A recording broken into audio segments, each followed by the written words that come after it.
The man leaned in and told the hero that the boy turned 15 today. Then he confirmed it with a nod and congratulated him on reaching his coming of age. The hero shot him a grateful look, trying to tell him, "From here on out, something's coming for you." But Otto von Edwarl, the Marquis of the Borders, cut in fast, asking what he meant as he snatched the bottle from the guard. He claimed the hero would die today just to drink poison. Ron von Edwarl, the 15-year-old boy everyone forgot to save. Footsteps crept closer in the dark dungeon, and whoever it was kept coming, step after step, like a shadow with a purpose. The guard snapped to attention for Mr. Felix, and Mr. Felix asked how the hero was holding up. Then the guard said everything was exactly as Mr. Lear ordered. The man broke down and said his little brother, Mr. Ron von Edwarl, was poisoned, and then he died. The guy lunges forward and smashes the hero in the face, shouting at the guards to stop calling him Lord, because this trash isn't even part of the Edwarl family. 1 hour ago in the house of Marquis Edwadel, deep in the Yugdian Kingdom's Ile region, in Mariella County, a grim basement loomed in the shadows, and inside it sat a cage like a trap waiting to snap. The hero stared at the jug and muttered that his life was probably about to end right here. Rage bubbled in him because he was only 15, and he'd never even gone out with a girl ever. The hero stirred wine and poison together in a single cup. He kept repeating the order, "Drink this and die." He couldn't wrap his head around how it all spiraled to this, but he knew it was written from day one. From the moment he was born, doom was already waiting for him. In this land, a noble's life rises or falls on two things: who you're born to and whether magic answers you.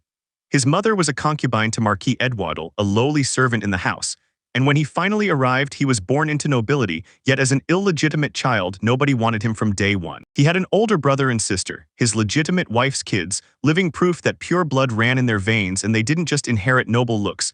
They were born with magical talent too, the kind that makes a nobleman unstoppable. Blood and magic, they had it all. Then young Master Felix stepped forward, carrying the mark of water magic. But the hero's case was totally different. He cornered the inspector of magical attributes, demanded the law, and the man snapped back that it was the way they judge someone's magical abilities, then said they'd check it right now. He said there are two ways to spot magical talent. The first is a divine revelation, like a magical sign from the gods, and if someone's wildly suited to one of the four elements, fire, wind, water, or earth, that element brands itself on their body. But the hero couldn't find that sign anywhere. Then the inspector cut in. The magic sign is only handed to the chosen ones, so yeah, this outcome was expected. That's why they went with the second method to read the abilities of the majority, and for him, it felt like a total waste of time. He told the hero to press his hand to the candle flame first. If the heat didn't burn him, then he had a natural gift for fire magic. And the hero listened, then followed every word. The hero shrieked from the heat, and that man snapped back that he didn't have a fiery streak at all. Then said this was the way they test compatibility with the four elements, laid out in the law, and that the check wouldn't be over until they finished with the other three. At the end, he leaned toward Ron and declared he had no edge with any of the four elements. Then the guy got kicked and crashed hard onto the floor. The young gentleman sneered at Ron, calling him a total good-for-nothing, and then declared, loud and clear, that he had nothing to do with the Edward family. Right before he walked out, he snapped that the hero shouldn't even think about sharing a table with them.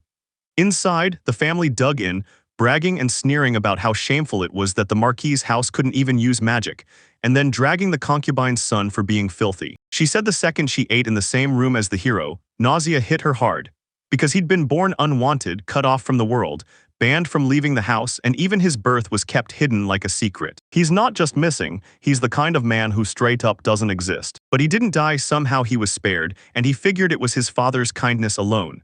As long as the man who ruled this house kept showing him mercy, he clung to one hope. Someday he'd be welcomed into the family. That thin thread of hope held him up for 15 brutal years.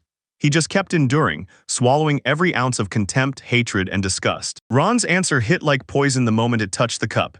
He locked onto the liquid, not blinking. He couldn't stop thinking about how ruthless his father truly was.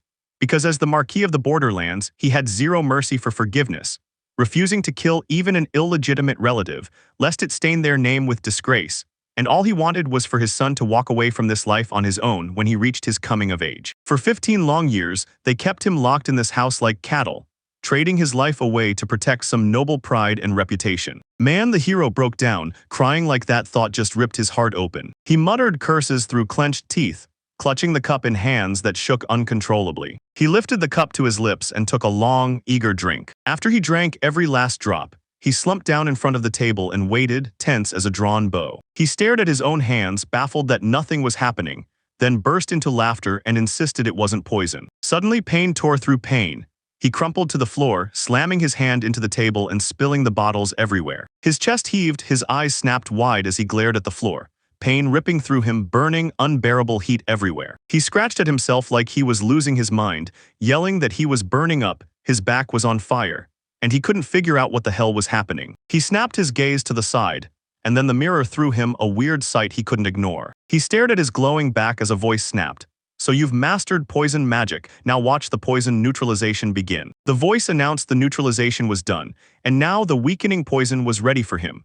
While the hero stared, stunned, and flashed back to the exact moment his brother Felix got his magic mark. The hero's jaw dropped. Wait, could it really be what he thinks it is? So he ripped his clothes off. Staring at his reflection, he spotted a brilliant dragon-shaped mark blazing across his back. He stared, stunned, then it hit him like lightning. That wasn't just a sign, it was magic. He had no clue why this showed up on him, or what kind of poisonous magic was crawling through his body. He clung to that man's words, master magic starts with touching it, but the law he'd learned said it won't let him cast anything beyond the 4 elements. The hero finally clocked it.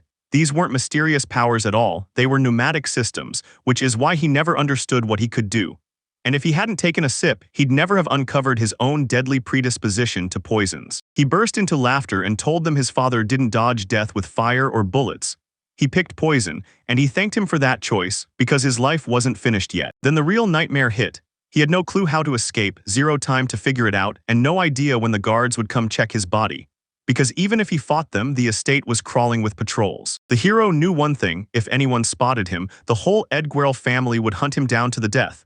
Because every single one of them is a magic genius. He knew that if the fight went down, death would hit him instantly, poison magic or not, so he could only unleash a slow, lingering poison to weaken them, because he couldn't stand a chance at fighting them head-on. The hero almost snapped, realizing nothing mattered and no escape was anywhere in sight. With escape in every breath and poison clawing at him, he finally cracked the solution he'd been searching for. He figured if he couldn't slip out quietly, he'd blaze out in the open, no hiding, no hesitation.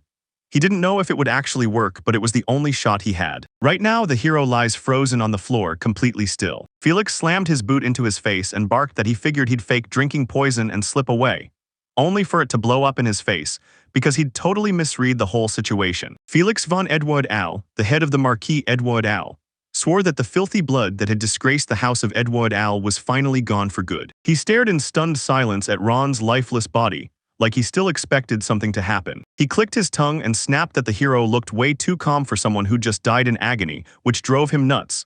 Then he wondered if the hero was actually faking his death. Felix ripped through the battlefield with water magic and a blade gun spell, and the hero's body was cut to pieces in an instant. Magic clung to his dead body as blood kept dripping from the still Ron. Felix kept staring and nothing shifted, like it was crystal clear he really was dead. At last, he forced himself to breathe, then commanded that his body be carried to the common cemetery, along with his mother's ashes to be thrown in with the rest, and the soldiers took the order without a fight. Soldiers hauled Ron off the floor, and blood streamed down his arm in a steady, terrifying line. Felix slammed the brakes and watched the 4 get splattered with grime, then growled that the bloody corpse couldn't foul up the whole house.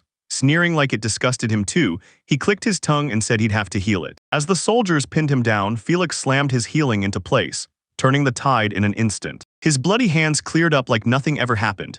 No scars, no proof, and then Felix barked, ordering them to haul him away again. He shut his eyes, took a deep breath, and declared it was time to get back to work, because becoming the next head of the house wasn't some walk in the park. Later, the soldiers stormed into the cemetery, dumped the bag on the ground, and one of them muttered that hauling it from the carriage stand to here was a real pain, so they just shrugged and decided to leave it there for now. Someone else insisted nobody would actually show up to say goodbye, but yeah, those were the rules. They figured he'd be back in 3 or 4 days so they could bury him then, but for tonight they bailaid because the place was dark and creepy. One guy said Felix promised a reward so they should go grab a drink. The other nodded right along. The guards backed off, so the hero sliced open the bag and peered out through the hole. He caught sight of a dark cemetery lurking ahead. As soon as he popped out of that bag, he blurted, "I'm saved." Staring at his own hand, the hero unleashed magic, remembering the vow he'd just made. So the hero figured, if I can't slip out, I'll walk out on my own terms. Then he hit himself with the weakening poison and triggered it. The hero didn't know if it would actually work, but somehow he forced himself into a death-like state. The hero, exactly like the plan demanded, slipped out of the estate, and when he managed to escape with his mother, it felt like a miracle landing in his lap. He'd carved a cross for his mother, then dropped down to pray, thinking he'd escaped the estate alive but frozen on the next move.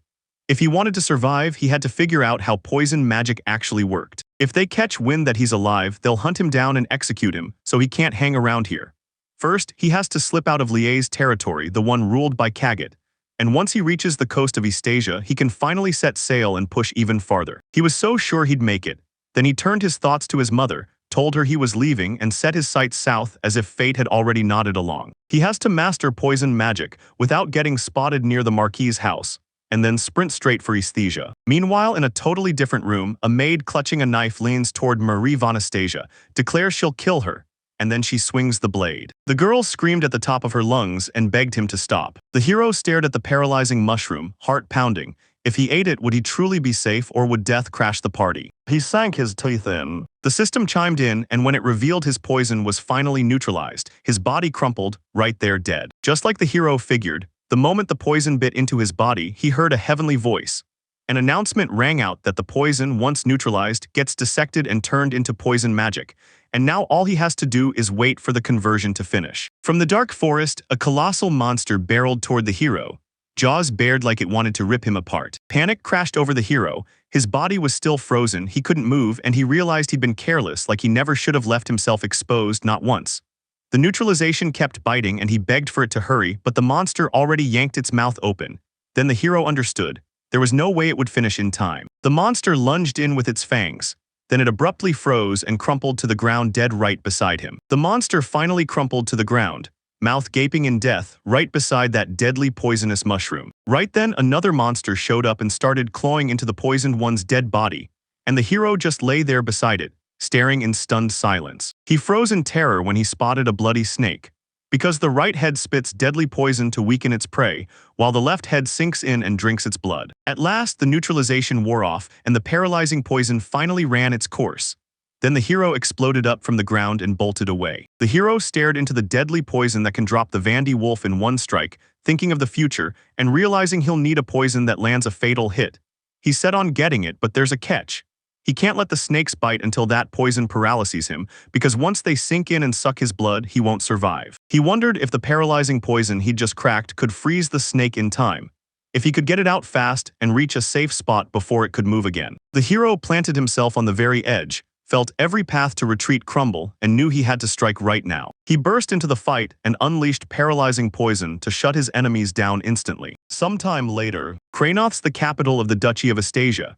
At the counter, the girl tells him registering as an adventurer will cost 1 silver coin, so the guy slaps the money down, and she instantly asks to see his nameplate. After scanning it herself, she asked again if it really was true Rond was his name. When she was finally convinced, she handed the tablet back. He stared at it and thought, maybe I can swap my name and stay hidden, but it was tied to the spiritual tablet in the temple, so a fake name wouldn't cut it. He felt relieved that only his name was scratched into the record, because that way nobody could spot he was tied to the Dwarl house. After all, in this world the name Rond shows up everywhere. When the girl leaned in and asked what class he was going for, he answered without hesitation. He'd become a ranger, trained to master deadly skills built around poison. She gasped because it was something you almost never saw, and when he asked if it was real, he figured he couldn't possibly admit he was a poison mage. Too obvious, too dangerous. The girl blurted out, "Now's the moment to get paid," and told everyone the prices for poisoned herbs and the antidotes to fight them had shot up like crazy. Then she leaned in and added, "If you can find an antidote we can't get in the duchy, they'll reward you handsomely." He blurts out why, shocked out of his mind. But she shuts him down fast and just says it's a whole different story, like she's not planning to tell him at all. She cheered Rond on for all the glory he could earn, and as he walked away he kept worrying. What if fame swallowed him whole and turned his life into a mess? But he knew this, if he ever clashed with someone from the House of Edwarl, he'd need poison strong enough to strike back. So for now he had to stay silent and quietly stockpile it. 2 men leaned in to talk, and one bragged that the duchy was a godsend. Just hand over the poisons and the pay comes easy. That's when the hero finally got it. The receptionist girl hesitated because of the duchy. He grabbed the adventurer and demanded he stop. The man demanded to know what he needed, and the hero flashed the coin, pressing, "Can you tell me more about these poisons?" Somewhere else the man roared for the next one to step forward. There stood Land, a soldier of the Duchy of Eastasia, alongside Fall, the Duke's personal physician's apprentice. Land snapped that this man was already gone and told him to come back later. Then Fall spilled the truth. They'd slipped a normal sleeping pill into the mix and were trying to fool him. Land fumed because all he saw were swindlers. Then a knight stormed up and said they only had one person left, so Land snapped, "Let him in." He raged that over 100 people were gathered and not one was normal, meaning they'd have to hunt for different healers. Only for Fall to swear, there aren't any normal healers in our lands who can help. The knight shot back that they needed someone even more famous than the doctor. Sure, they'd been hunting him already, but getting there from other lands would take at least a whole month. And then he demanded to know if the princess could really last that long. He heard that the last one, a certain Rond, a master of poisons, had just slipped into this city as a brand new adventurer, and everyone swore he knew poisons inside out. Fall just smirked and warned him not to expect much. Sure, the guy might only offer up some tincture made from aspirin herb. Ron strode up to them and greeted them with a friendly smile. Land snapped at him to stop talking and fired, "So what can you do?" And boom, this was the moment he'd been waiting for. That adventurer had warned him. The Duke's daughter had been poisoned and her condition was slipping fast. Now the Duke was frantic, hunting for a cure or any item that could save her. The hero weighed running from the house of Edwarl, craving safety under someone's wing, then clung to the hope that if he healed his daughter, Duke Anastasia might step in, even as he knew he had to stay razor-sharp and careful. The hero leaned in and said, "I've got a question." Then he dropped the truth, a deadly poison that would destroy him if it ever slipped out, and he demanded to know if he could cure the Duke's daughter, would the Duke's house actually stand behind him? Land figured the hero was just jacking up the price, but nope, he was a total con artist too. He said he couldn't guarantee anything, yet claimed every person would always feel the same pull to a child, and that was all the hero needed. He ordered them to line up someone he could use as bait to test the poison. A man crumpled onto the ground, writhing in agony, and Land couldn't make heads or tails of it. This guy had been fine moments ago, while Fall swore he saw the hero pull off something, but he still couldn't figure out what. Land stared at the dying man, then snapped at Rond, "What are you after?" Rond admitted he still hadn't figured out his own trick, but if this poison was for selling, he'd buy it, just like he'd said from the start. He'd only give the antidote to the Duke's daughter if Land demanded safety first. The knight snapped that it was impossible after that shady stunt. He'd never let him near the princess. The hero grinned and said, "Then I'll prove I can cure her, but if you witness it, you'll be accomplices." He leaned in and demanded, "So, are you ready?" The knight snapped that the hero was putting on airs again and demanded he act fast. And right then the hero made up his mind. The hero turned his back to reveal a dragon, and Land snapped that they weren't bandits, not here to stare like that. But Fall clocked the symbol instantly, felt the magic in it, and understood what he was seeing, only he'd never seen a dragon shaped like this, never once heard of a beast in that form. The hero loomed over the poisoned victim, blasting antidote magic to crush the poison of weakening before it could finish its work. Land shrieked as the moment he spotted the dragon surge forward. The man shot upright, yelling that he was saved. He truly thought death was coming, while Land let out a shaky laugh and muttered that it was unbelievable. Then the hero stepped in, revealed he ran on a non-magical system, and begged to get moving fast, asking if he could meet the Duke. Faden von Anastasia, the Duke, sat there staring ahead, and he told him this.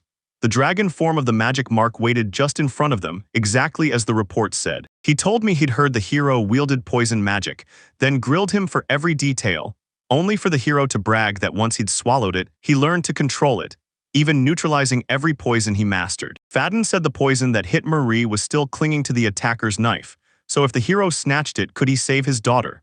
The hero shot back that yeah, maybe, but he'd only just awakened this power, and he didn't have a clue where his limits ended. He stared at the uncertainty, knowing the other healers couldn't be trusted, so he had no choice. He questioned the deal, made sure the hero wanted protection for their home in exchange, and then he got the confirmation. Rhonda demanded, even with the audacity, that he tell her straight out who he really was. After some time, the Count finally clocked it. Rond wasn't just running a non-magic system, he belonged to Marquis Edwarl's house, and he was basically daring them to shoulder the danger of picking a fight with Edwarl's people. Staring right at him, the hero suddenly dug in and refused, telling him that once he got his strength back, he'd leave the country so he wouldn't drag anyone else into trouble. And for now, that was all he could do, a temporary shelter. The man was stuck in his thoughts, and the hero couldn't shake the fear. One wrong move and they'd slam the door on him and kick him out of Edwardal. They traded glances and the hero suddenly got it. If they found him, he could even be dragged out and executed as a killer of poisonous magic. The man still nodded and agreed to help, so he begged him to save his daughter and heal Marie, because in his mind, only this guy had a shot. Ron flashed a grin and swore he'd give it everything he had. A little later, Rondo was forced to look at the knife that had struck Mrs. Marie.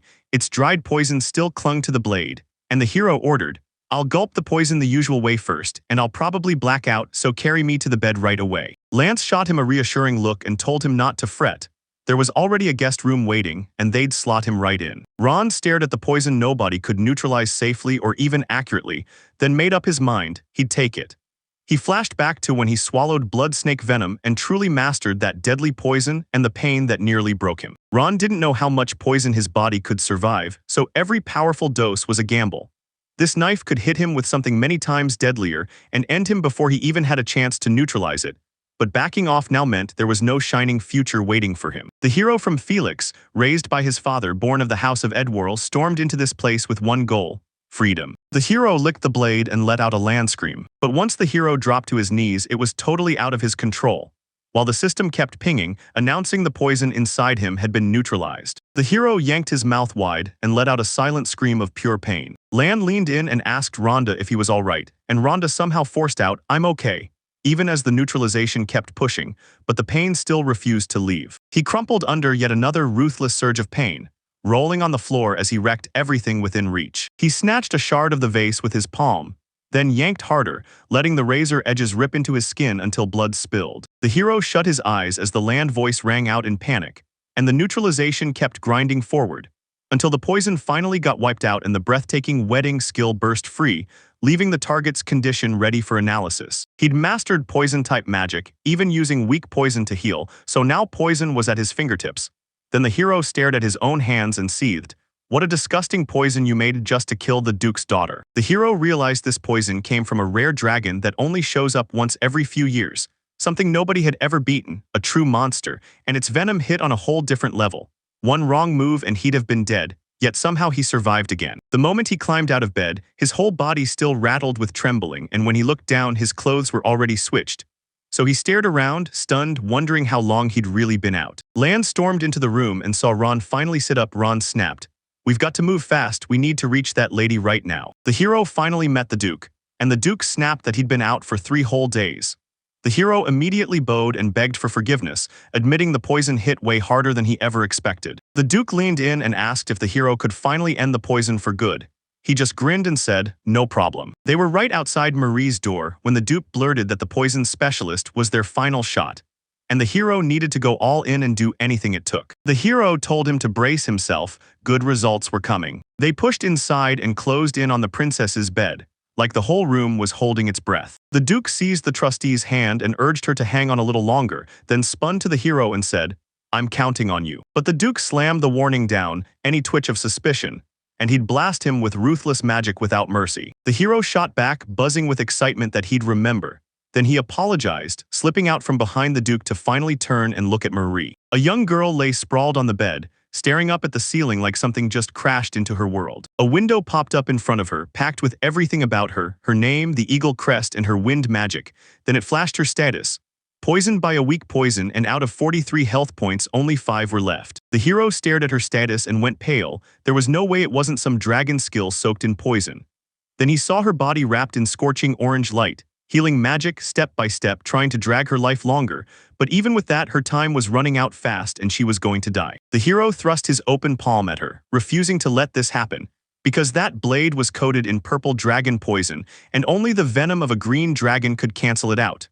Sure, it was basically impossible to brew an antidote against a purple dragon no one had ever beaten, but he'd break that rule today. The hero slammed a spell into the air, and the poison in his breath surged through his veins like a raging river, right as the Duke froze, staring at the glowing light. The hero unleashed his magic and pressed his hand to the girl's fingers. He slammed antidote magic straight into his veins, then burned the dragon venom off like it was nothing. The hero crumpled to his knees, realizing that stopping just once was already draining more than half his magic, so if he poured more power in, exhaustion would hit hard, but he couldn't afford to miss. He roared through it and poured every last drop of his magic to save her. The hero burned through every last drop of magic. Then the girl finally started to react, and right as that clicked, the Duke snapped his voice to his daughter. A storm of dark magic churned through the entire bedroom, swallowing every corner. At last, the chaos died down, and all that magic vanished into thin air. The Duke stared at the hero in pure shock, then bent to catch his breath, because he desperately needed to know how his health held up. He checked his status and gasped. His HP had dropped to 17, yet the condition still flashed as excellent. Relief hit the hero, his plan worked, and he could finally cure her. Then the Duke stepped toward his daughter and she woke up. The girl called her father, and when he heard her voice, he burst out, sobbing that everything was finally going to be okay. The hero watched them from the sidelines, then vanished, leaving them behind. A little later, the Duke clapped Rond again and declared that from this day on, he'd live in the duchy as a guest of honor. The hero shot him a grateful nod. Being an honored guest meant being treated like a sage or a warrior, almost like a lodger in the house. The Duke warned, if you want protection, we need everything laid out clearly, move openly, and Marquis Adworl's people won't dare make a move. The Duke leaned in and dropped a key nuance. If the hero wanted to be welcomed as an honored guest, he had to prove it. Say that Rond could finally live free and at ease, but only under one strict condition. The Duke shoved a mission into his hands, tracked down the masterminds behind the assassination attempt on Marie. And as an honored guest with free access, he could finally move anywhere to get the truth. Once the talk was over, Rond stormed down the corridor, basically shrugging like, yeah, it's easy. While the servants hissed rumors about the guest of honor, because the Duke had actually taken someone in for the first time.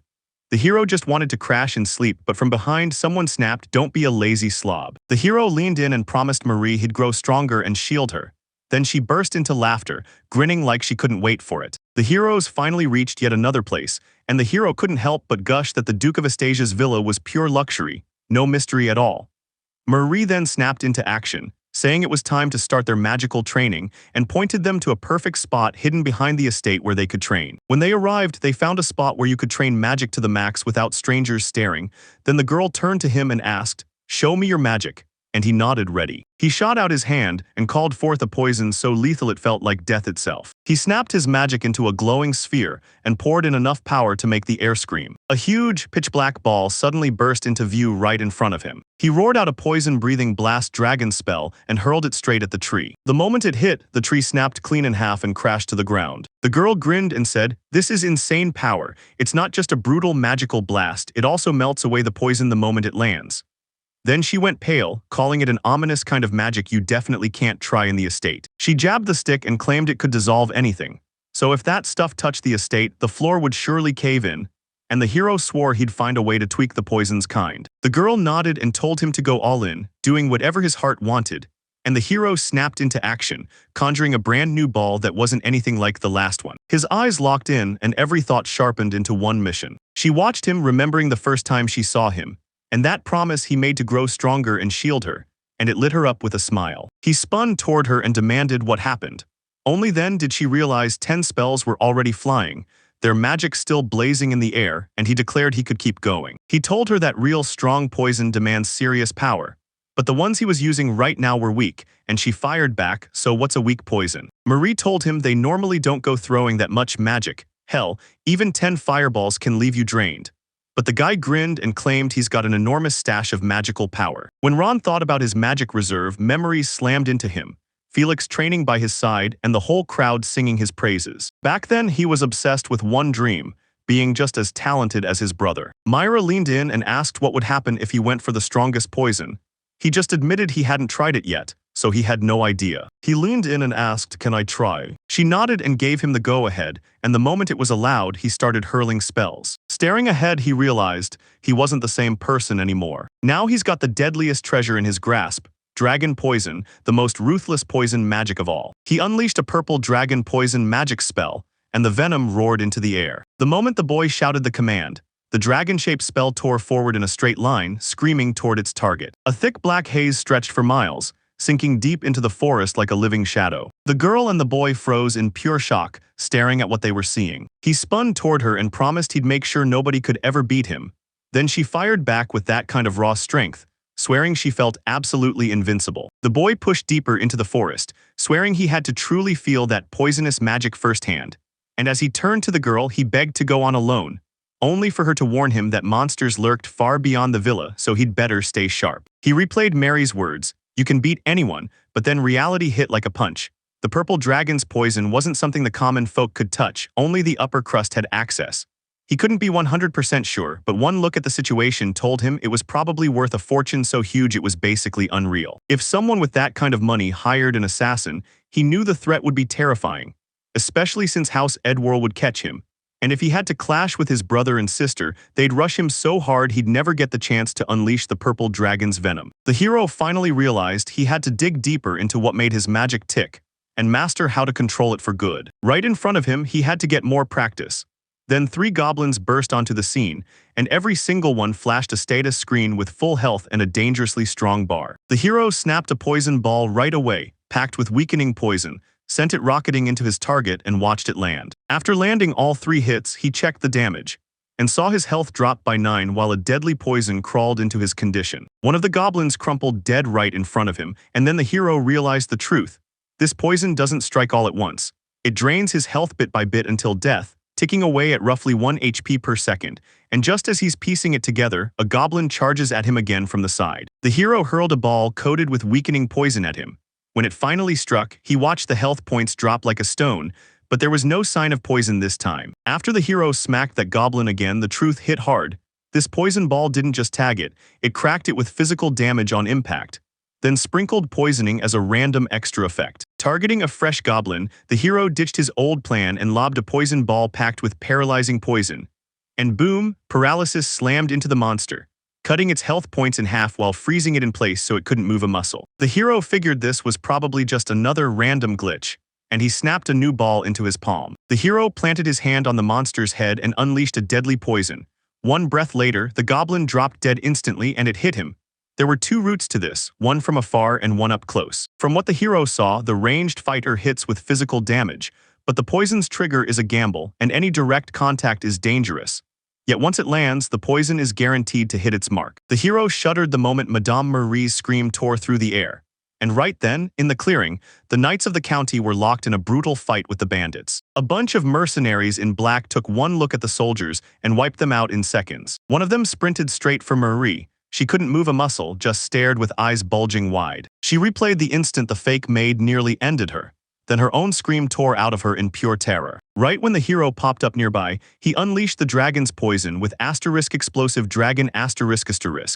A monstrous black plume blasted into the air, forming a razor-sharp dragon maw right in front of the bandit's face. A monstrous maw clamped shut around the mercenary and yanked him away, while the hero, standing before Mari, shouted for her as the dragon lifted the bandits, still crushed in its jaws, straight into the sky. The hero yelled that he'd protect her, and the girl stared on as the people who dared threaten her shrieked in pure helpless terror. Dragon's thunder toward the ground and slammed into it with a deafening impact. 3 of the attackers were already dead the moment they slammed into each other.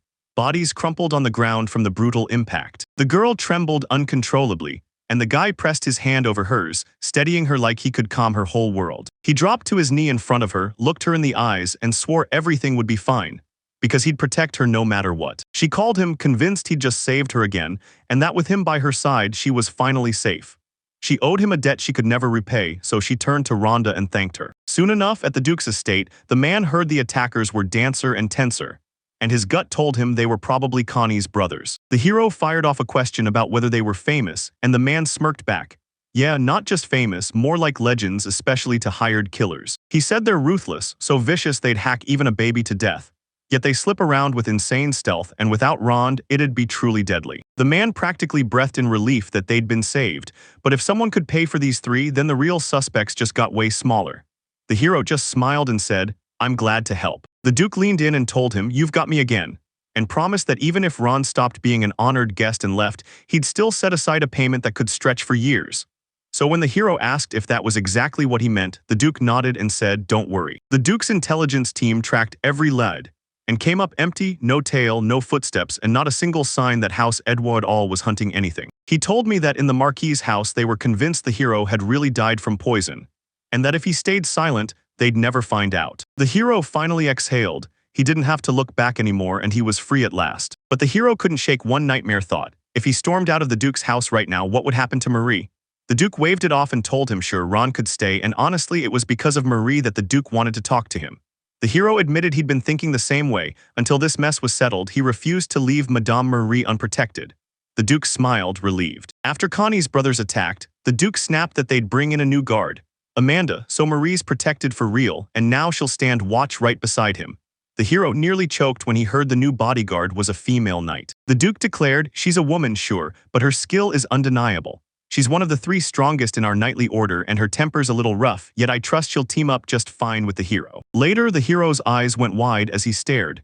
He twisted away from the strike at the last second, and the ground under his feet shattered. Winded from the hit, the hero stumbled, then crumpled sideways through the air down hard. Standing over him, the girl smirked and said, "Just like I thought, all talk," then demanded to know if he was really going to protect that lady like this. That night, Amanda Magnaria snapped at him. If he truly wanted to protect Marie, he'd have to kill her. With his face wiped clean, the hero couldn't shake the feeling this whole thing was pure madness. He was about to kill a key member of the Duke's knightly order, the same Duke who'd sheltered him, while the Duke smugly promised he'd work great with someone like him. Then the girl spoke up, introduced herself, and said that from that day on, by the Duke's order, she'd be Madame Marie's personal bodyguard. Amanda leaned in and asked if his name was Rond. He nodded and said yes, then told her the Duke had ordered both of them to guard Madame Marie together and he was thrilled to meet her. But Amanda then snapped, saying that when Connie's brothers stormed the villa and attacked Madame Marie, the hero wasn't there, so she demanded to know why. He told them they'd headed to the villa to train with magic. Then he couldn't wait.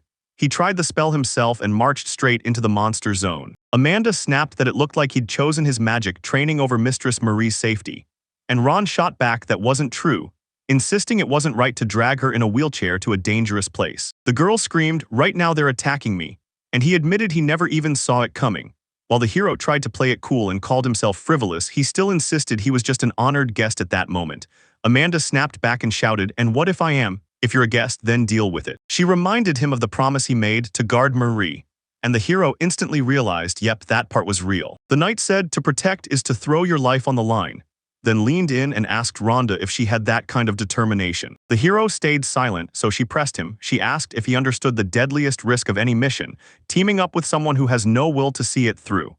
Then she leaned in and tested him. Could he truly protect the lady, and did he have the skills and the grit to do it? The girl braced herself into a fierce stance and unleashed her magic. She blasted him with a fire magic explosion, and the hero just stared in shock like, wait, she can do that too?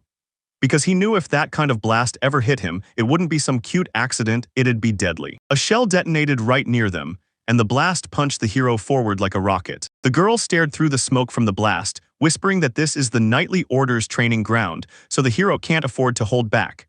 Then right out of the haze, a blinding light ignited. A poison ball lanced out of the smoke, packed with deadly venom straight for her. But she snapped her staff and slammed attribute imposition into place just in time. She slammed her staff into the spear and shattered it, leaving the hero stunned as his spell fizzled out. And then she barreled straight at him, shouting, "What happened?" She slammed onto the ground and demanded to know what was happening, then stopped cold when she spotted something weird off to the side. She spotted the hero and shoved him out of sight, snarling that he was too weak. Then he launched himself away. She screamed that this still wasn't enough, and his determination crumpled. Then her body got slammed by an instant strike. She crumpled to her knees, begging him, "What did you do?" He bragged that he injected her with poison straight into her body, and right before the strike, he grabbed her hand. Ron snapped that she's already poisoned, and in just 50 seconds she'll drop dead. The girl finally got what poison magic really meant, and the hero snapped, "That's enough, I can neutralize it." But she didn't beg the enemy for mercy, that poison was nothing to her. She cupped the stone in her palm, clenched it tight, and watched it burst into a brilliant glow. Rond snapped to what it was, a magical healing stone, something so precious it felt impossible, like he'd never even been allowed to see one before. And then the girl shot to her feet. E-Health roared back to life and the hero's eyes widened, every trace of poison was gone. The magic stone didn't just wipe away status effects, it also kicked back his health points and he couldn't help wondering what it would cost. Amanda then promised, "We're not stopping yet, we'll keep going." The hero stiffened in place and right then someone lurking off to the side blurted, "What are you doing?" And they both whipped around. It was Mrs. Myra, and Ron couldn't believe his eyes when she was already standing. The girl insisted her legs were okay, but that wasn't what mattered right now. She roared, demanding to know why her bodyguards were snapping at each other, and Amanda shot back that it wasn't a brawl. It was a brutal test to see if Rhonda could hold her ground. So Myra stepped in and ordered them to shake hands and bury the tension. They both stood there, shutters down and eyes locked with tension, then despite everything shook hands anyway. The girl lit up, praised them, and told them to move in together right now. Then she just waited, heart racing for their answer. Both agreed in a flash, and the moment they did, she said her father wanted to speak with them. She said the Duke had finally sniffed out who was behind her assassination attempt. At the Duke's estate, the man leaned in and said they'd finally nailed down who was behind the assassination attempt on Marie. Amanda snapped that it had to be true and then demanded to know who dared to lay a hand on her mistress. The man answered, "The exact name isn't out yet, but the mastermind is real." The Duke named the Marquis of Greenwich and made it sound like the only hope was that this was Lord Greenwich's crazy idea, while Amanda couldn't wrap her head around why he'd do it.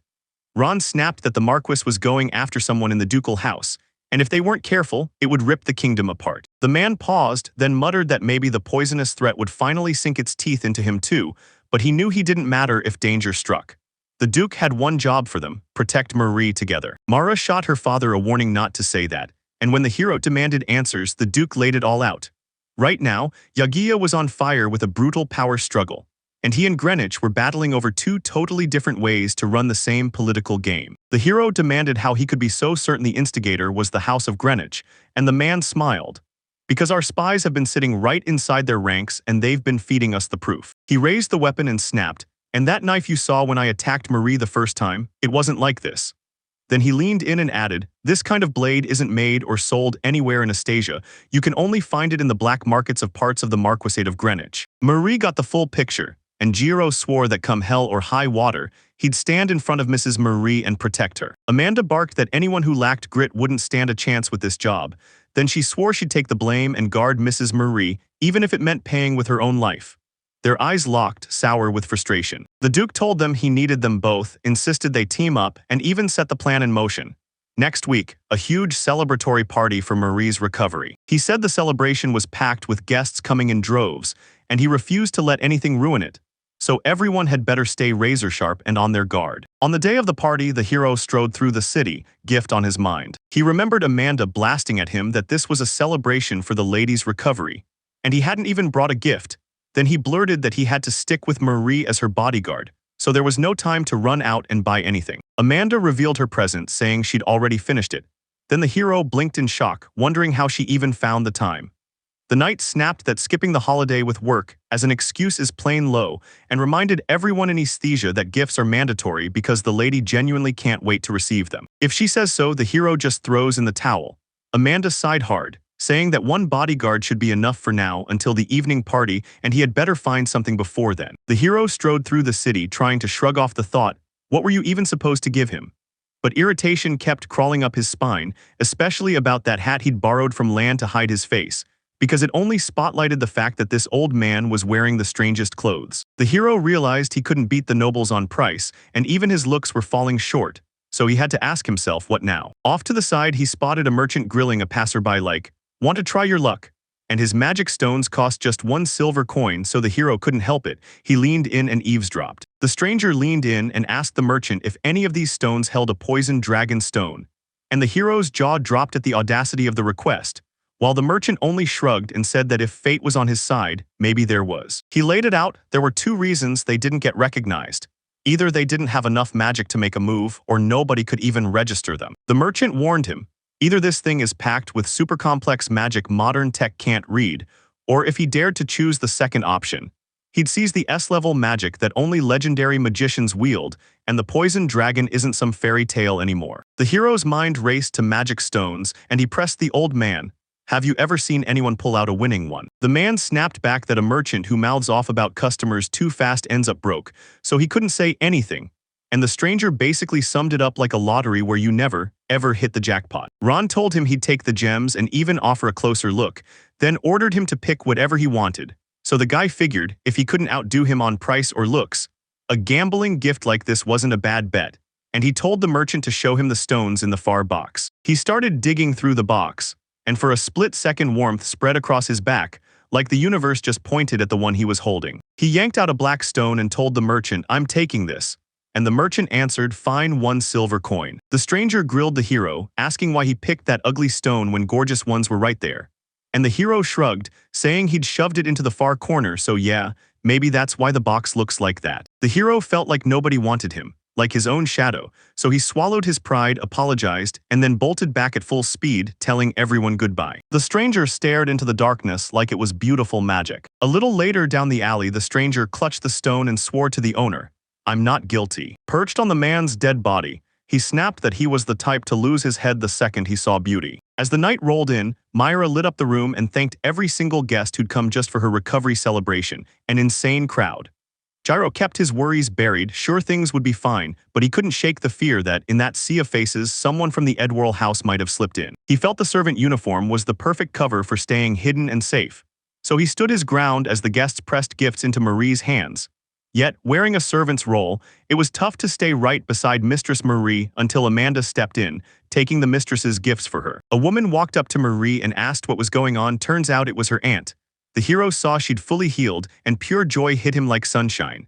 Marie's smile lit up the whole moment as he watched her glow. He yanked himself free, panicking that he had to work just to dodge suspicion. Then his blood went cold when a man stepped in front of him and apologized, only for someone to snap and call him out rudely. That young man demanded, "So you're really watching Marie?" And when the hero said no, the kid snapped right back that the lowborn nearly wiped him out and still had the nerve to fall for Marie. Then he spat out his verdict: what the lowborn did deserved 1,000 deaths. He said it was a festive night and the wine had him feeling generous, so he wouldn't lift a finger, and the hero should thank him.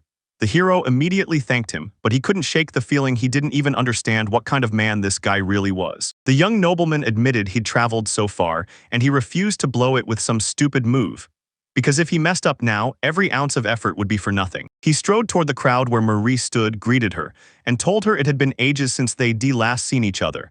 Until she laughed and said, "Don't you remember? I called you Randy." Time dragged on and the whole hall finally emptied out, like the world stopped to hold its breath.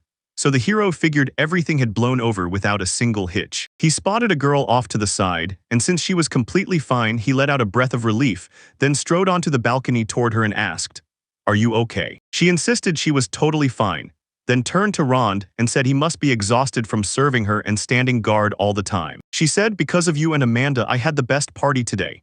Then thanked him again, asked if Rhonda and Randy, who were there, remembered the hero, and he said yes, then asked whether the hero was a close friend of that lady. The girl insisted he was her fiancé, but now he's gone cold and distant.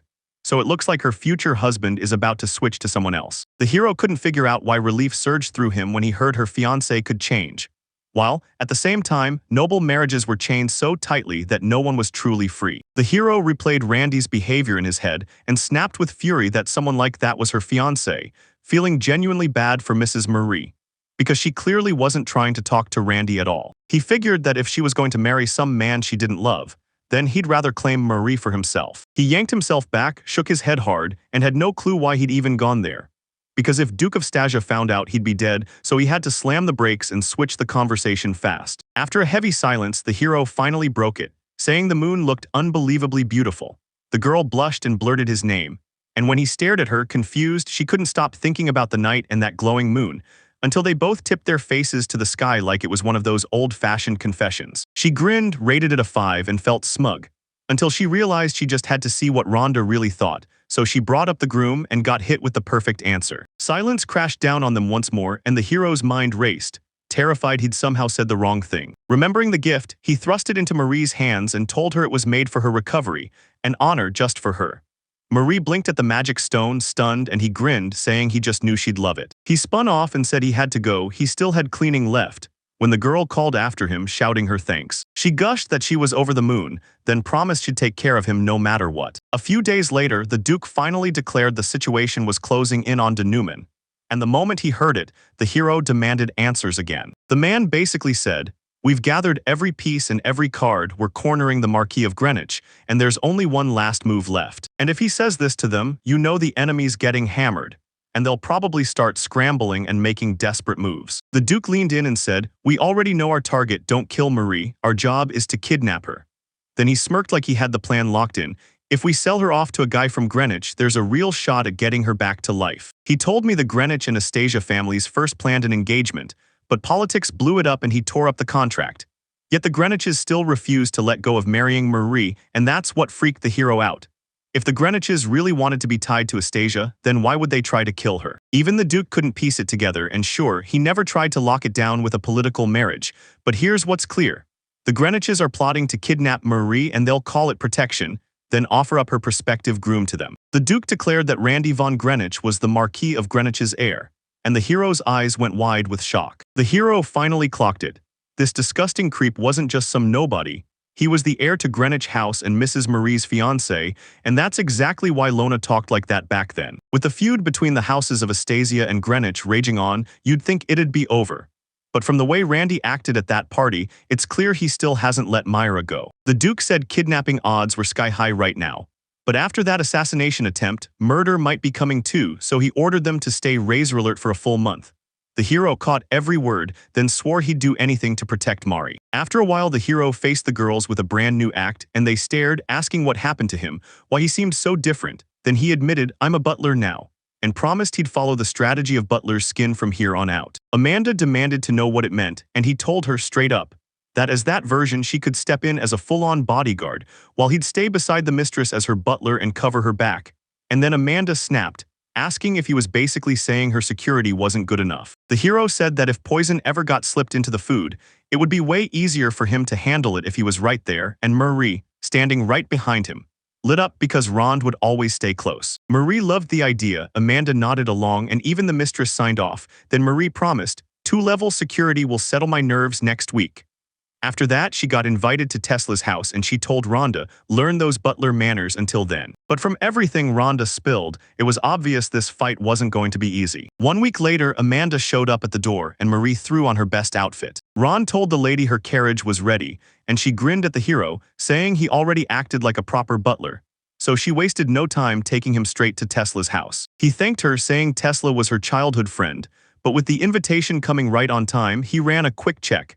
And no links to the Greenwich house turned up, so she could talk without a worry. Marie told him he'd make a dependable bodyguard too, and he swore that no matter what went down, nobody would ever get a hand on her, so she could finally breathe easy. Marie still insisted that even asking her to go out in the middle of danger was pure madness, but he shot that down. And she made it crystal clear she was heading out only because it was that dangerous. After that assassination attempt, if she'd locked herself inside the house, it would have shamed the ducal house. So she had to step out, face everyone, and prove she was still standing strong. Ron told her, "You're insanely strong," and then, at last, they tore off down the road together. Later, at Tesla's house, a young girl stared at Rhonda and asked, "Are you the man?" Marie nodded at that, then her friend snapped and called the hero over. He rushed up, asked how he could help, and the girl told him she'd heard he was also Mrs. Marie's bodyguard. He nodded and said, "Yeah, I'm the bodyguard and the butler, best of both worlds," like he was determined to earn every bit of his keep. The girl spotted Mari's face and snapped at Rhonda, asking if he was stupid for not getting her, then told him to take good care of Mari. Soon, guards rode alongside the carriage to keep it safe. The hero leaned in and demanded, "Be honest, do I really look that unreliable?" Mari's asked if Tesla had really told him that, and he nodded, saying it might calm him down if he thought he was facing an unreliable opponent, that alone was a win. The girl snapped back that she didn't think Tesla meant it that way.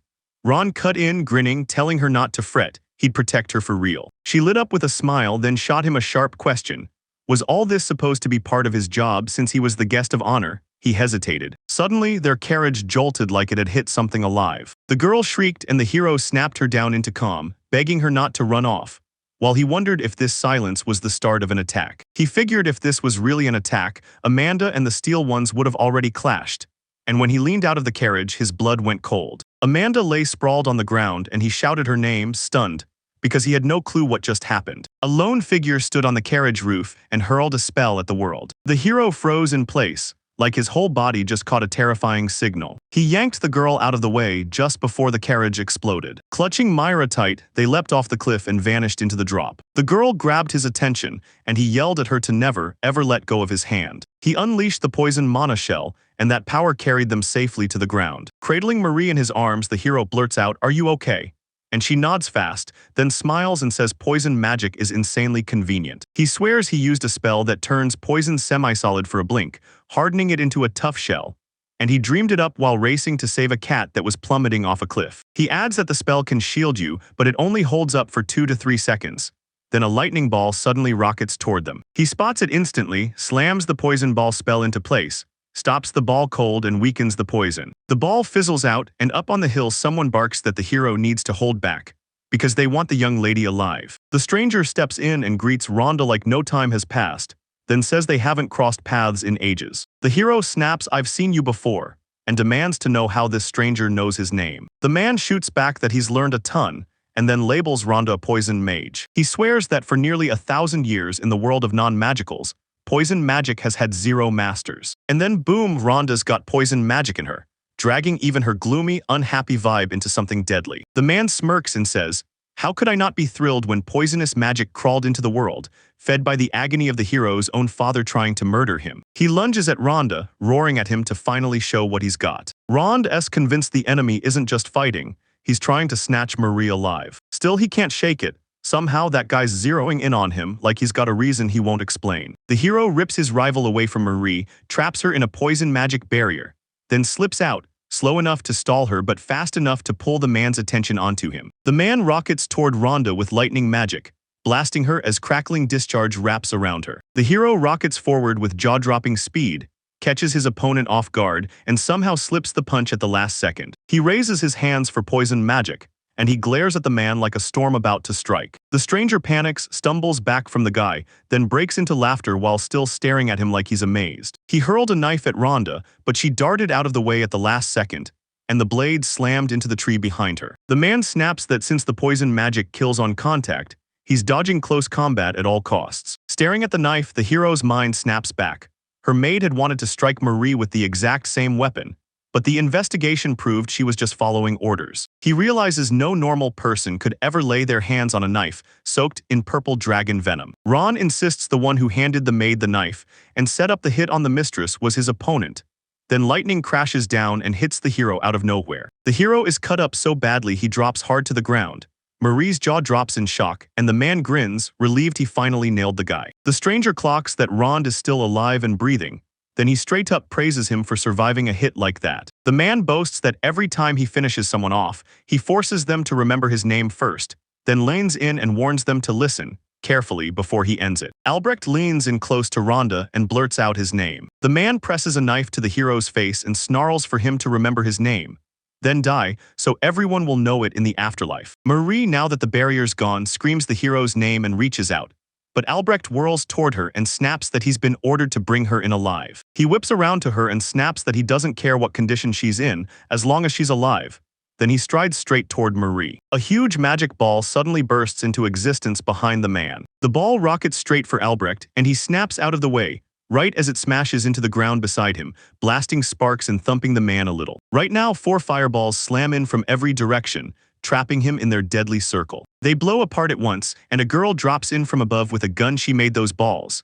And then, using a fire mace spell, flames burst around her weapon. She strikes the exact spot where Albrecht stands, and the ground caves in beneath him. The man bolted out of the blast zone the instant the explosions hit, and the impact roared through. Amanda Knight steps in for Marie and leans in, asking if she's really okay. The girl flashes a "I'm fine" reply, then calls out Rhonda. The knight snaps, "While you keep the enemy busy, Marie, pass this to the hero." Amanda thrusts the magical healing stone into his hands and swears it saved her too, but she warns him it's the last one. Marie listens to her, and right then Albrecht snaps that she should have just laid there and never moved. He adds, "If Amanda wants to die so badly, I'll make sure her name becomes famous in the afterlife." And then he yanks out his sword. The man blurts his name, then slams into the knight, snarling at him to remember it, because he's going to die. The moment their weapons collide, sparks explode as they grind against each other. Marie rushes in and heals Rhonda, and the guy immediately thanks her. Then the girl explains it all. It's the magical healing stone Amanda gave her. The hero's jaw drops. Amanda's here, so he whips his head toward the clash. The knight whips her shield up and ducks every strike, the impact jolting her back just a step. Then Rhonda shouts for her to come back. The girl charges in and swings her fiery weapon straight at the enemy, flames snapping around it as she attacks. The hero snaps back to their deal with Amanda. If a monster shows up, she'll lock in as his shield, and he's got one job: grab Maria and don't think about anything else. Ron cuts in, saying he can't just stand by and leave her to die. Amanda commanded him to kill the doubt in his heart and trust her determination. No failings, no hesitation. She grabbed the hero's attention and told him straight up, Marie's safety comes first. If it ever comes to it, he'll abandon everything and walk away. Ron scans the land and clocks it instantly. An eastern cliff that's caved in, a river cutting west, a brutal steep drop on the far bank, no way they're climbing that, and a fight waiting to the south. Your only shot at survival is the path to the north. Behind the bridge lies a forest. If he and Marie reach it, they'll vanish into the trees, hide, and slip free. But the bridge is miles away, and if anyone spots them, Albrecht's lightning speed will let him catch them in a heartbeat. Rond has no choice left, so he grabs Marie's attention and asks if she can run, and she nods yes without hesitation. He tells her, "When I shout the signal, sprint to the bridge with everything you've got." He swears he'll stick with her no matter what, then shouts, "Don't look back, run and keep your eyes ahead."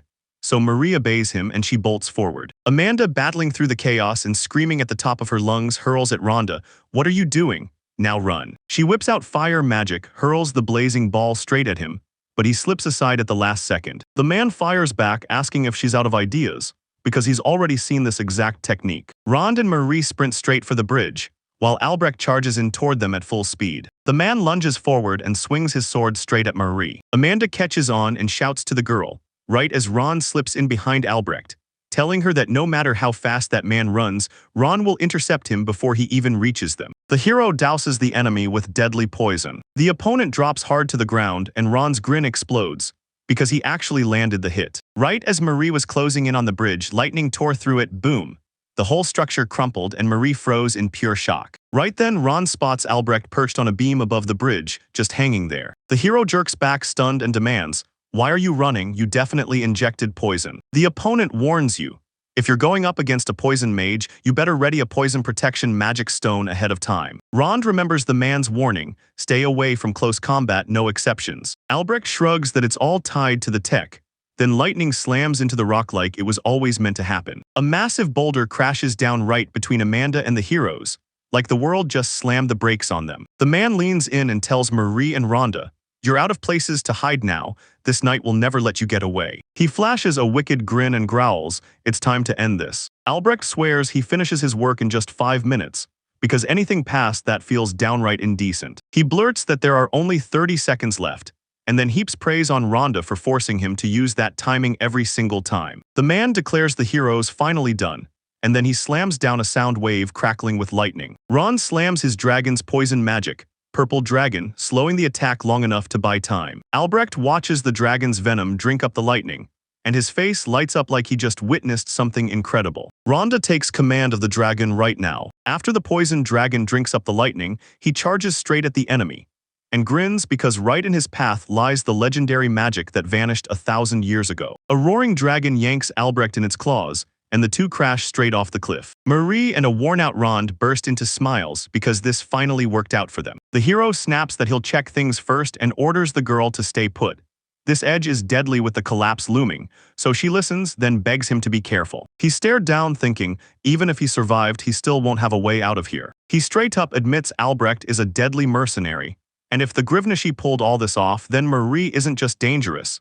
She's an even bigger threat. Then Albrecht suddenly stands on a boulder and snaps that fretting about your placement and swerving the dragon's path at the last second is the worst. Rond is totally stunned by the enemy's sudden arrival. Then he snaps that the hero isn't cool at all. Albrecht shot the Lightning Island spell at them. The hero realizes he burned through too much magic, but he's ready to swing back with a deadly counterattack. Marie rockets in front of Rond and slams her guard up to block the attack. As the lightning closes in, the girl's neck purse suddenly starts glowing bright. The hero jolts awake in a place he's never seen, and total confusion crashes over him as he can't figure out where he is. He stares ahead and boom, a forest opens up before him, packed with giant mushrooms towering over everything. Rivetingly, Ron snaps his head back and yanks Maria away, only to spot her crumpled on the ground, her clothes torn wide open. He calls her and she jolts awake, relieved he's safe.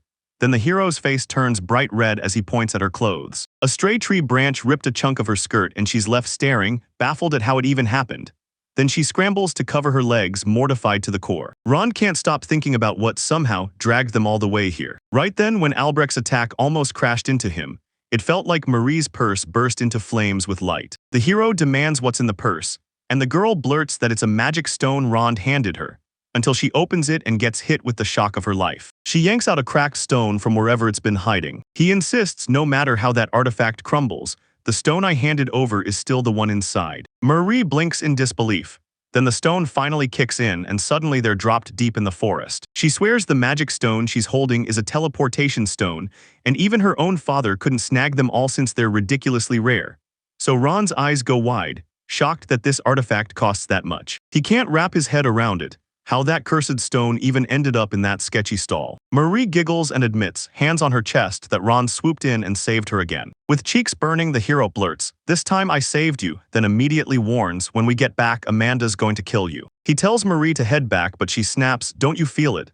A tree's creeping up on you from behind right now." Ron snaps into action and poisons the tree on the spot, watching it wither and die. The girl braced for that brutal strike, and the hero shot back that if the enemy didn't bust out healing magic, he'd still be fine. Marie blurts that the evil tree is Trent, the forest killer, and the guy's jaw drops because she clearly knows a ton about monsters. The trends keep talking like they know where they're going, then the girl shoots back, yeah, sure, but it might be tough. She says these trends are popping up all across the continent, and Ron snaps back that they'll have to push forward. The hero declares he'll go first and take the monsters down himself, then tells Marie to follow close and stay safe. Marie listens and obeys. As they walk, the guy shoots the girl a worried look and asks if she's okay. She insists she's fine, but the hero clocks something off about her. He says it's a blessing there in the forest, because almost no monsters hang out in packs there. They even admit poison magic has a brutal flaw.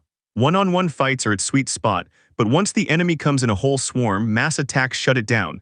Still, the forest is packed with hiding spots, so they've got a way to survive even that chaos. Rond and Marie spot a strange fruit, and the guy asks if it's edible. Right then Marie's face tightens with worry at how dangerously bright that color looks. The hero takes a bite of the fruit, grimaces, and says it's a bit sour but dripping with juice, then offers it to the lady, who snaps back with a loud, total refusal. Ron insists it's crucial to keep the forest's water balance steady, but the girl still can't shake her doubts. He leans in and reassures her, saying that if it's poison, he'll shut it down on the spot. And as he does, he remembers she's been swallowing over and over, barely able to hold back how thirsty she is. Maria nods, bites the fruit, and the hero instantly blasts it with antidote magic, snapping the poison's power right out of her. She realizes the fruit is sweet and delicious, and joy lights up her face. That antidote magic kicks in again as she digs in and eats. He says that even if the poison is instantly neutralized, every bite still hurts like hell. Then Marie snaps back that she can take it, and the hero pushes for one risky idea. The girl freezes in shock. She can finally eat without pain. She quizzed her about what Ron did, and he shot back that he'd unleashed a spell called microvenom. He tells them microvenom dilutes the poison, turns it into medicine, and basically acts like healing magic, only for poisons. With that green light in hand, Marie wipes her worries away and asks, "Can I have another?" Because now she can finally eat the fruit without fear. They push through knee-high grass and the tall blades blind them to what's coming. Then a massive wasp erupts from underneath and blasts into the air. Ron snaps a poison wall spell right in front of the girl, then shouts at Marie that it's a soldier bee, because one sting will poison her and leave her paralyzed for hours. He blurts out that he knows poison inside and out, but the girl fires back that poison magic isn't a threat to the bee soldiers. She snaps a warning. This monster strikes like a swarm, and right then, a whole cloud of bees comes streaking toward them. Ron's heart slammed with terror when that pack of monsters burst onto the scene. The hero hurls poison ball magic, deadly poison aimed straight at the enemy, while Marie spots the fight raging behind the wall and darts a warning to Rhonda about where the monsters could strike next. The hero starts swatting every last bee he can, but then boom, there are even more of them pouring in. He spots it. One of the monsters is gearing up to launch into the sky and go straight for Marie. He swats the bee down fast, but he realizes the real threat is the swarm. He doesn't have a moment to waste. So he thinks, if I use deadly poison for instant kills, I'll finally buy the time I need to set up my magic. The hero still hammers away with that weakening poison, convinced this magic is weaker. But he unleashes it in rapid sequence, and that blitz makes it way more effective. He's dead set on stopping the monsters from tearing into Marie, but even the magic he has right now can't hold them all back. Ron jeers at the bees, and they swarm right up to his face. The hero flicks them off himself with a burst of magic, and just like that, the monsters crumble and die. He unleashes the weakening poison once more, then spots it. Several bees have burst through to the far side. The enemy forces are closing in on Marie, and she snaps into action, rushing to strike first. She hurls wine magic like a raging blast, and it explodes on impact. The monsters get shredded in midair, and Rhonda turns around and praises the girl like she just saved the day. Out of nowhere, a bee darted in and stung Marie's hand, and she yelped in agony. The hero's terrified that once the poison knocks her into paralysis, the monsters will strike without hesitation and wipe them out on the spot. The girl flicks her wind magic bullet, and it knocks that bee right out of the picture. Ron barrels up to the lady and shouts that he's going to stop the poison right now, but she's stunned when she sees what happened to his face. The guy's face is totally swollen, and Marie blurts that the monster's poison can't take hold, because the hero's micropoison, the one he planted when they ate the fruit, is still working. The girl beams that poisonous monsters don't scare them anymore, and Rond snaps back that he's still not ready to see those bee soldiers again. After that, they hunkered down in the forest for 4 days and one long night, tucked inside a shelter, and once the silence settled, the hero scanned the place, then leaned toward Marie and asked, "Are you cold?" The girl shoots back, "I'm totally fine, everything's okay." Rond mutters that the days still feel manageable, but once night hits, the cold bites hard. He stares at the lady and fires off, "So this life is new to you?" Then he drops the bombshell. She's the Duke of Astasia's only daughter, so of course she's been kept safe, sheltered from the hard parts she never had to face. For 4 brutal days, she fed her hunger and thirst with poisonous fruits, got swarmed and stung by bees, and slept on the cold ground with no bed in sight. The hero praises her for never once complaining and staying steady, then leans in and demands she spill everything, complaints, whining the whole weight, because nobody else is around, so she can dump every bit of what she's bearing straight on him. Marie yells that she's having the time of her life. Rhonda's jaw drops. She can't believe she's smiling, then blurts out how they're supposed to stay cheerful when nobody even knows when they'll escape the forest. The girl's cheeks burn bright and she's dying to blurt out the truth. She's only feeling like this because she's with him. She suddenly flips her answer, says she's never felt anything like that, admits it's completely new to her, then lets out an awkward little laugh. The hero lets out an embarrassed laugh and blurts that Marie is insanely strong. He tells her, if anything goes down, tell me everything, because I can't handle stress.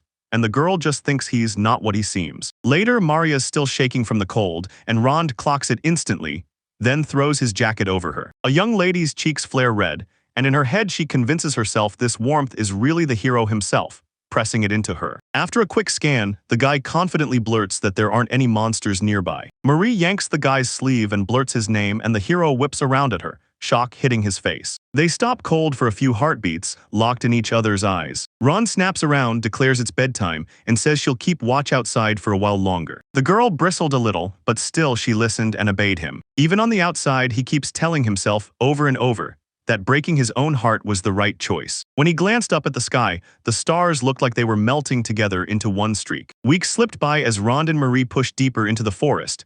Then finally they dropped their packs, found a spot, and tore into roasted meat. The hero grins like he just won, and the girl laughs, telling him she'd heard the deadly bear's meat is delicious.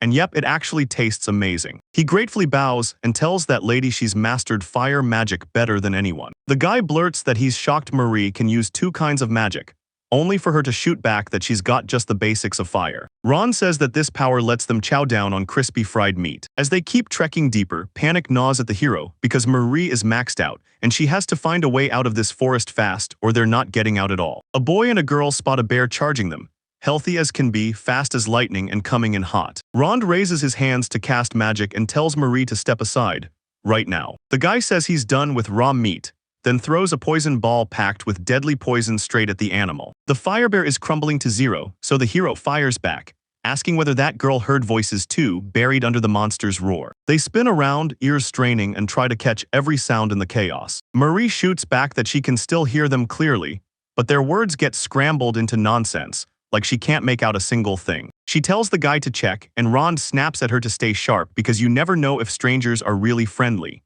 Then the girl tilts her head upward and says, "Listen, those voices come from up there." The hero can't shake the fear that history's about to slap him again, back to mercenaries like Albrecht. Marie's buzzing with excitement. This is the first time she's gotten close to people in weeks, and they can't blow their shot now. Ron spots how wiped out she looks, and he decides it's worth the risk. He's going to reach out and make contact. He nods, accepts the offer, and rockets up to the very top. He tells Marie hide right now, then sprints off to check whether it's safe for her. He spots a colossal monster barreling straight toward that girl. Rond sizes up the stranger, friendly or not, then snaps her spell into action to get her answer. But from where he stands, he knows that if the poison spreads, that ball could splash and hit the girl too. But it's way too far for direct contact to reach him. The beast is already inches from the girl, and the hero realizes there's no time to waste. So he takes the gamble and fires a poison ball. Suddenly, Maria bursts in and hurls wind magic, straight up bullet fast. Ron's eyes widened at her arrival, and the monster came charging straight at them. The girl grabs Rond and orders him to go on alone. He tosses a poison ball, and one hit means that deadly poison sinks into the animal like a death sentence. The armored bear's health hits rock bottom, it's done for. Rhonda and Marie rush to the victim, fire off, "Are you okay?" and tell her, "Don't be scared, we're here." The trembling stranger blurts, "Is it really true?" And the heroes snap their attention to her long, pointed ears. An elf steps up in front of them and throws his gratitude at them for saving him. The elf fires off her name, Kutanaragasi Sultangazaria. And then again, she thanks you for pulling her out of that deadly situation. Rond mangles her name so badly she groans. Then he insists he'd rather be called just Kuta. The hero clocks her pointed ears and blurts out, "Are you an elf?" And she immediately confirms it with a solid yes. Marie grins and says it's an honor to meet an elf in the forest, but Cute winces and says it makes her feel awkward when people talk like that. Then she asks, Aren't we just people? Rond flashes a positive answer, introduces himself to her, and immediately thinks, I still don't know what kind of cuta she really is.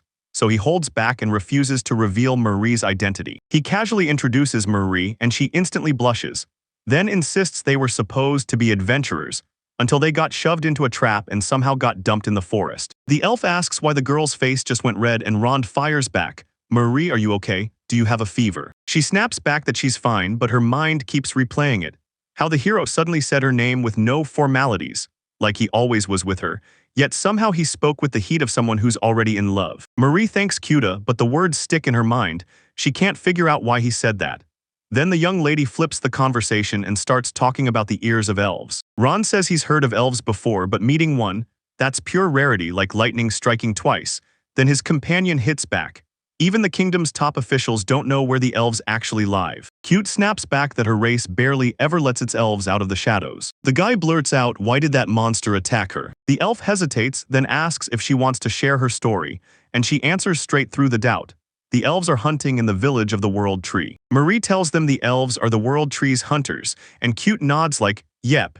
He adds that an elf doesn't truly become an adult until he can hunt alone. Kute says she's never been prey on her own, and that kids even younger than her are already tagged as world-class hunters. So the younger kids burst into laughter at her, while the adults glare at her with icy cold eyes. Ron fires back that he gets exactly how she feels, because he grew up being the family loser too, and Marie tries to cut him off mid-sentence. The elf steps in, steadies the girl's shaking heart and tells her, I know you're scared, but I still want you to become the hunter of the World Tree, and we do it as fast as we can. So she swore she wouldn't step back into the village until she could hunt on her own. But the moment she stepped past the safety barrier, an attack slammed into her. Then she blurted, I'm a loser. Marie snaps back, denying every word, but she can't hide it. Cuta's courage is seriously impressive. The elf bows to the girl, thanking her with real warmth, then asks if she'll do one more thing for them, just as a little thank you for everything she's done. Marie whips her head toward Ron and confirms it's real. The elves truly rule the forest. Then Ron gives her a solid, smiling yes. They corner Cuta and demand he teach them the way out of the forest. She shoots back that if they're really set on that, she'll lead the way and take them there herself. Ron swears that trekking through the forest with an elf guide is the best way to go, no contest. Coot tells the hero he can ask anything he wants about the forest, and the guide quickly thanks her for it. He points at her and demands, I want to go there. But the elf grins and warns, if you go that way, you'll plunge deep into the forest. Marie notices the gap has closed between them, and when it hits her, she gets a little offended and snaps. Something's wrong, isn't it? Coot leaps from branch to branch, swinging herself along with the vines, then drops right onto the mushroom's head, yelling for Rhonda and Marie to follow her. As the hero tries to stop the elf, he warns that she's too fast and that Marie will burn out. Then the elf, panting and barely keeping up, shoots back that she's got this and can stay right with them. Cuta, stepping off the mushroom, lanes in and urges everyone to stop. Rhonda, worn to the bone, can't stop wondering how much longer until they finally escape this forest. The elf smiles and says, with the speed of our crew, we'll be out in just a couple days. And the guy practically lights up, telling her how much her help meant. The hero suddenly snaps to it. He's already pushed so far into the forest that turning back feels impossible. He hands the fruit to Marie and tells her they're lucky they ever crossed paths with Cute. The elf squints at the girl, confused, and asks if she's exhausted. She forces a weak smile and says she'll rest for a bit, then she'll be fine. Ron says nobody around here is used to trudging through the forest like the elves do. And right after that, Cuta urges them to slow down and rest. She shoots her hand forward and summons the spirits with a sharp, commanding call. A tiny seed blossoms right onto her palm. Marie has no clue what spirits that elf is summoning, and right then, right as the air crackles, one of Coot's seeds leaps from his palm and lands on the ground. A tiny winged creature bursts from the seed, and everyone realizes it's the spirit of the earth. So Ragtitan and Cuta rush up and beg it for a little help. The elf channels earth magic and spirits, and the tree branches shoot out longer, giving him the perfect hammock to swing from. Marie and Ron stare in awe at what Cuta pulled off, praising every last detail. Then the guy blurts out, so was that all magic? The elf shrugs and says she only asked for spirits, but the hero, still clueless, blasts back, I don't see a single spirit, and figures only elves can see them. Marie, eyes shining, blurts out that this is the very first time she's ever seen the art of spirits. The hero leans in and demands, so tell me, can other elves pull off what Cuta does? The elf nods and says, yep, we can, and trust me, it's way better than what you're imagining. Rond still remembers how they heaped praise on Felix right in front of him, praising his crazy level magic talent. He leans in and asks Cute if she wants to clash with the forest monsters, and come out on top. The elf flashes a confident grin and says she'll take down that armored bear, even if the whole village can't, and then proudly brings back his head. The partners feel awkward, and Rhonda blurts out that those words are pure bloodlust. But still, deep down, she's chasing the chance to get stronger. The hero tells him that from tomorrow on, they won't dodge monsters anymore. They'll throw down and fight, and Cuda grins and blurts, "Teacher," while Marie is totally thrown off. Rond leans in later and quizzes the elf about her magic, because he can feel she's holding back. After all, magic isn't about spells, it's about how you wield it. Marie adds that once you know what your companion can pull off, you'll be able to cook up something brilliant with it. Cute's mind ignites. Then boom, he unleashes his first earth technique as a chunk of land drops straight down. Suddenly she snatches it up from there and boom, its height pops into view. Ron's jaw drops, because suddenly she realizes she can command the land at least a little. Then Kutch unleashes magic. He stomps the ground and a long razor-sharp stone shoots up to strike. Marie says the elf is a beast with earth magic and the hero nods like, yeah, no doubt. She admits the earth spear is cool but it drifts in slow, then hits the moment your dodge is already ready. Kuda keeps hawking his magic, then hurls rock chunks right at the earth spear and it shatters under the impact. Marie stares at the rocky chunk of earth and calls it a brute of power, but she admits, sure, it hits fast, yet it's way harder to focus and set up than a spear. Cuda nods along, saying adding the earth magic takes a little time to kick in. Rond fires back with a plan and makes it crystal clear. The elf is seriously strong. After a while, Cute spots an armored bear, squares up, and starts to challenge him. Then the beast erupts into a brutal, earth-shaking growl before he can even finish the sentence. He launches into a full-on chase, and she blasts magic, hurling rock chunks straight into the bear's face. Cuda yanks on a spirit for help. And right then the creature is hemmed in by plants that crawl through its armor like living vines. These plants grow thicker by the minute, sprouting deadly thorns that stab the bear and leave it bleeding. The enemy won't back down, yanks plants right out of the earth and storms toward the elf. Suddenly Cute yanks the earth right out from under the animal's paws, and the poor thing drops straight into the hole. Right after the landing, earth spears burst out of the hole and pin the bear through and through. Cute grins because she's finally handled him.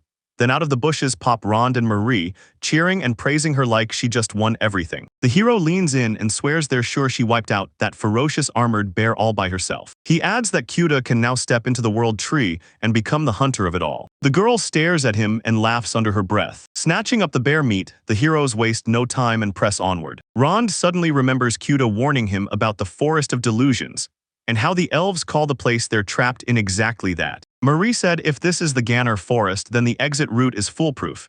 You can't go wrong. Pick the wrong one, and you'll find yourself stuck in Marco's 8 with Eduardo Al. The hero's eyebrows shoot up at that, and she blurts out, Coot, does your village's elves know more about the human lands than I do?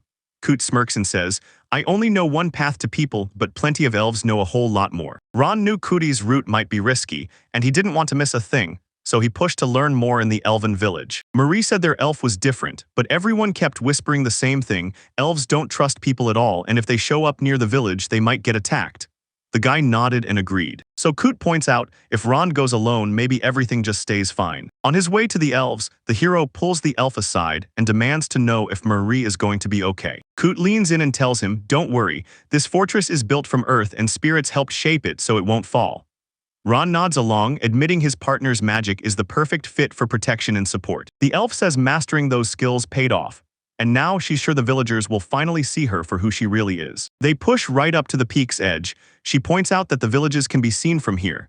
Then the girl's eyes widen in terror at what suddenly lies below. She stares in disbelief as the village lies in ruins, totally burned to the ground. They burst into the village, and a black house suddenly spills out from among the buildings.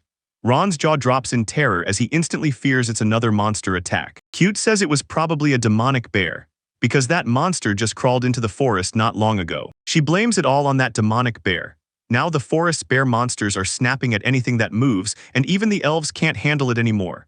Until out of nowhere someone screams, "What are you doing?" One of the elves is furious. She storms out of the village and somehow already drags a man into the kind of trouble that makes it impossible to breathe. Elves swarm Rhonda, shove him back, and bark orders for him to never step into their lands. Coot slams in and stops them cold, yelling that the hero saved her life.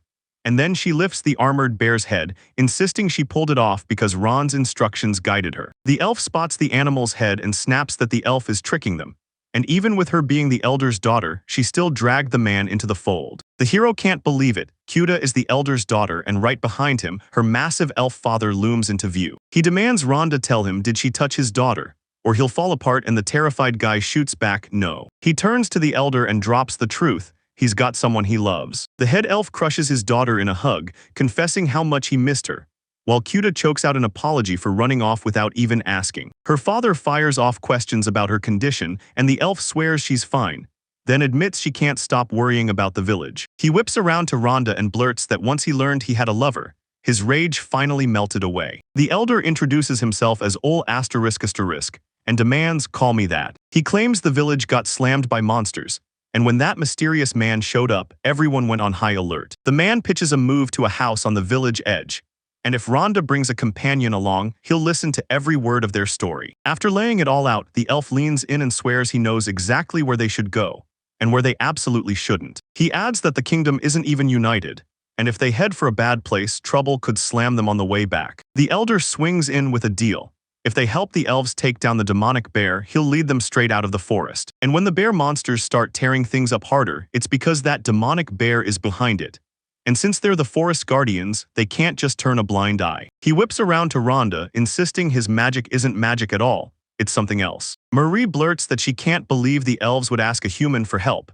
Then the elder snaps back that they wouldn't recruit just any normal human. Cut always brings someone in and they get killed right after, so I can't help asking, why didn't that happen to Marino? The man spots a spirit perched on Randa's head and blurts out that she's been blessed by them. The hero just doesn't get him, and the elder leans in to say, since ancient days, anyone who wields magic without the glittery stuff has been cherished by the spirits. And for elves, that makes you truly special. Spirits swarming around that guy convince the villagers. No bad person could be haunted like that. Rond leans in and grills Cute. Wait, you saw spirits too, didn't you, at your place? Marie says that's why I figured Rond would be fine. And the elf drops to apologize, admitting he left her there all alone. The lady tells the guy he can back All's plan and team up to fight the monsters, but the hero snaps back. This is too dangerous, he'll go alone. The girl blurts out that she's done waiting alone and insists on going with him too. Rond grabs Marie's attention and warns that they have zero clue what monsters could be waiting. And Marie's mind immediately flashes back to that brutal fight with the bee soldiers. She tells everyone poison magic can't handle crowd control, and then she grins and says her wind magic will tear that weakness wide open. The girl whips around to the elder and blurts out how the monster hunt is going to turn out. All says they'll split into squads of 3 or 4, elves, hunters, and defenders, so the village stays safe while they hunt, and he pushes Rond and Marie to jump in with the hunters. He warns that teaming up with the elves won't be easy from day one, then offers Maria a free squad, and Maria jumps at the chance. The elder tells them that Zill's team will soon break away as the second group, and that's their chance to tag along, slip to the middle of the road, corner Zill, and start asking about the monsters. Ron and Marie run into a crew of elves, 3 hunters in the group, and one of them is absolutely furious that people are tagging along with them. He leans in and tells the couple that the bear monsters have skyrocketed in strength, then hammers home one warning: stay sharp or pay for it. The elf is on the verge of leaving when he asks Ron which way he's headed, so the hero jumps in and begs him to go with them, because he wants to learn how the elves take down monsters. Zill shrugs him off and tells the guy to do whatever he wants, while Cuda seethes at the elf's attitude, and Rhonda finally exhales, grateful they at least got the bare minimum of info. The hero blurts that he can't believe Owl sent his own daughter into the hunting party. Then the elf snaps back that her father never singles out his family. Cuda insists her father is probably panicking right now, already spiraling in his worst-case thoughts. Marie urges them to smash the monsters fast so Owl can finally calm down, and Ron immediately agrees. Suddenly, a thunderous roar blasts the air, and the elf's eyes widen as he realizes Zill and his crew have already run into monsters. 3 armored bears barrel toward the elves. Rond frets that these monsters look absolutely gigantic, then shoots Cuda a question, "Will you help us?" And the girl smirks back, "Don't worry, hunters deal with beasts like that." One elf calls on a spirit's power, then lashes a roaring stream of wind straight into the enemies. This is the cruel twist that chops one of the bear's limbs clean off. Marie gasps because the blast of wind hits way harder than anything she's ever managed. Then another elf lunges at the monster, firing off spirit and water magic, smashing it right in the eye and driving the blast straight through. Then she whips the water into a bubble around his head, trapping him and cutting off his breath until he starts to suffocate. Zill is seconds away from smashing into the last bear. He orders the man to keep his eyes on the elves in the battle, and then he steps forward, ready to unleash fire magic. A blazing stream of fire roared upward, blasting the bear into the sky as it burned him alive. The monster crumpled to the ground, charred to the core, and Zill flashed Rhonda a grin. Cute lavishes the elf with praise, and Marie fires back. There's no way Zill gets dubbed the elf's genius of spiritual magic for nothing. The elf snaps people can't do this, and orders everyone to flee out of her forest now. Rond can't stop thinking, so this is how elven warriors truly clash, channeling spiritual magic and unleashing destruction that hits on a whole other level. Believing that once the demonic bear wrecks those elves, it'll get so spooked by his sheer power that it can't stand him.